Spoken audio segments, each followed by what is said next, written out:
evil. It hides in plain sight. It wears a mask concealing its true nature. It could be anyone, anywhere. The person next to you on the bus, the friendly neighbor who waves every morning. This is the terrifying reality of serial killers.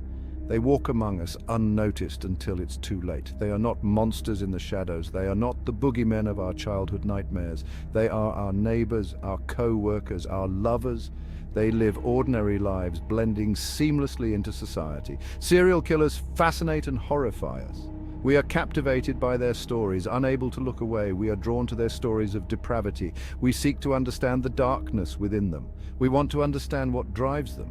What compels a person to commit such heinous acts? How can a human being commit such acts of cruelty? The answer is complex, layered with psychological and environmental factors. There is no single factor that creates a serial killer. It is a convergence of many elements. It is a perfect storm of nature and nurture, genetic predispositions, childhood trauma, and environmental stresses. And societal influences can all play a role. Bullying, neglect, and exposure to violence can shape a mind towards darkness. But one thing is for certain, serial killers are masters of deception. They hide their true intentions behind a facade of normalcy. They blend in, appearing normal while harboring dark fantasies. They are chameleons, adapting to their surroundings. They are predators, stalking their prey and planning their attacks with chilling precision. Their minds are a labyrinth of sinister thoughts, always calculating, always waiting for the perfect moment to strike. What lurks in the mind of a serial killer? What drives them to commit such heinous acts? It is a dark and twisted place, a labyrinth of malevolent thoughts and desires filled with fantasies of violence and control. These individuals often live double lives, hiding their true nature behind a mask of normalcy. Serial killers often have a distorted view of the world. They see reality through a warped lens, where their actions are justified and their victims are mere pawns. They see themselves as victims, justified in their actions. This sense of victimhood fuels their rage and their need for control. Many serial killers exhibit psychopathic traits. They are often charming and manipulative, able to deceive those around them with ease. They lack empathy and remorse.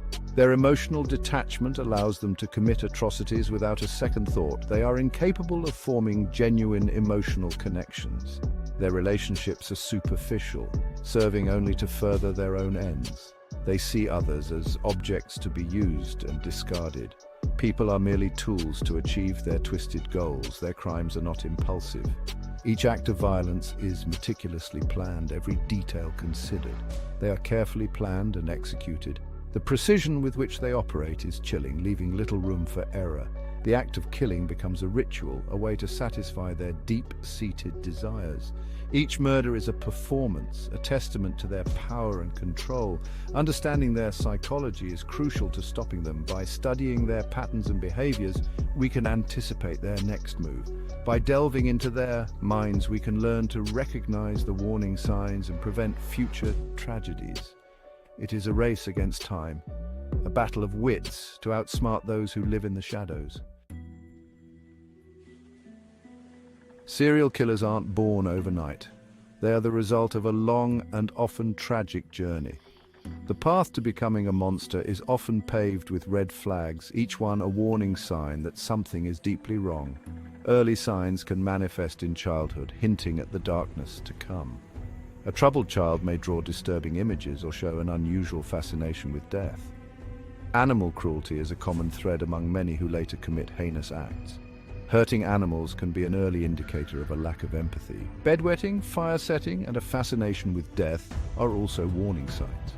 These behaviors, often dismissed as mere childhood mischief, can be early indicators of deeper issues. These behaviors suggest a lack of empathy and a desensitization to violence. A child who shows no remorse for their actions may be on a dangerous path. Childhood trauma can plant the seeds of rage. A child who experiences severe emotional or physical pain may internalize that hurt, leading to future aggression. Abuse, neglect, and witnessing violence can leave lasting psychological scars. These experiences can distort a child's understanding of relationships and normal behavior. These experiences can warp a child's perception of the world, making them more susceptible to violent tendencies. A child who feels powerless may seek control through harmful means. However, not everyone who exhibits these signs will become a killer. Many children with these experiences grow up to lead healthy, productive lives with the right support. It is a complex interplay of factors that ultimately pushes someone over the edge. Understanding these factors is crucial in preventing future tragedies. Ted Bundy. The name sends chills down our spines. He was the embodiment of pure evil, hiding behind a charming facade. He was handsome, charismatic, and intelligent. He used these traits to lure his victims, often young women who resembled his first love. Bundy's crimes shocked the nation. He raped, tortured, and murdered at least 30 women in the 1970s. His methods were brutal, and he often revisited his victims' corpses to satisfy his necrophilic urges. Bundy's upbringing was shrouded in secrecy. He grew up believing his mother was his sister. This lie, coupled with possible childhood abuse, may have contributed to his psychological development. Section 5. Jeffrey Dahmer. The Milwaukee Monster. Jeffrey Dahmer, another name synonymous with horror. His crimes were so heinous, so depraved, they defied comprehension. Dahmer was a cannibal, driven by a need to possess and control his victims. He lured young men to his apartment, drugged them, and then engaged in horrific acts of torture and murder. He dismembered their bodies, preserving body parts as trophies. Dahmer's troubled childhood offered glimpses into his dark future. He was a loner, fascinated by death and dismemberment. He experimented with animal cruelty, foreshadowing his later atrocities. Section 6. Scars on society. The impact of a serial killer reaches far beyond their victims. Their crimes leave deep scars on society, shattering our sense of safety and security. The fear they instill is palpable. People become afraid to walk alone at night, to trust strangers. The very fabric of community is torn apart. Media coverage, while necessary for information, can also contribute to mass hysteria. The sensationalized stories feed our morbid curiosity while also potentially inspiring copycat crimes. Section 7. Echoes of terror. For the families of victims, the pain is unimaginable. They are left with a gaping hole in their lives, forever haunted by the loss of their loved one.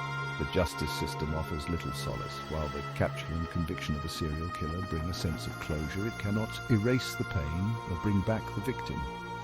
Support groups and therapy can provide a lifeline for survivors and families, helping them navigate the long and arduous journey of healing. Section 8. Profiling evil, the science of stopping monsters. In the wake of horrific crimes, law enforcement agencies turn to a new tool: criminal profiling. This investigative technique attempts to understand the unknown offender. By analyzing crime scenes, investigators can glean insights into the killer's motives, fantasies, and behavioral patterns. They look for signatures, unique elements that link crimes together. Profiling is not an exact science. It is a tool, not a crystal ball. However, it has proven invaluable in narrowing down suspects and understanding the motivations behind seemingly random acts of violence. Section 9. The future of forensic psychology. The field of forensic psychology has made significant strides in understanding the criminal mind. New technologies and research are constantly emerging, providing deeper insights into the psychology of violence. Brain imaging techniques, such as fMRI, allow researchers to study the brains of psychopaths.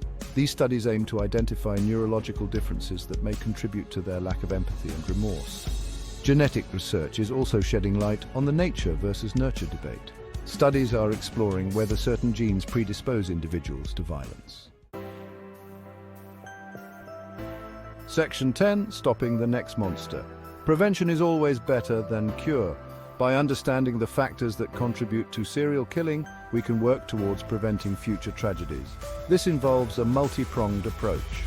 Early intervention programs can address childhood trauma and behavioral issues before they escalate. Mental health resources must be readily available to provide support and treatment for individuals struggling with violent thoughts. Society must also address the glorification of violence in media and entertainment. We need to be mindful of the messages we are sending our children about aggression and power. Section 11. The never-ending fight. The fight against evil is never truly over. As long as there is darkness in the human heart, there will be individuals capable of unspeakable acts. However, we must never give up hope. By understanding the psychology of serial killers, by supporting victims and their families, and by working towards a more just and compassionate society, we can make a difference. The battle may be endless, but it is a battle worth fighting. For every life saved, for every act of violence prevented, we honor the memory of those lost and reaffirm our commitment to a safer world.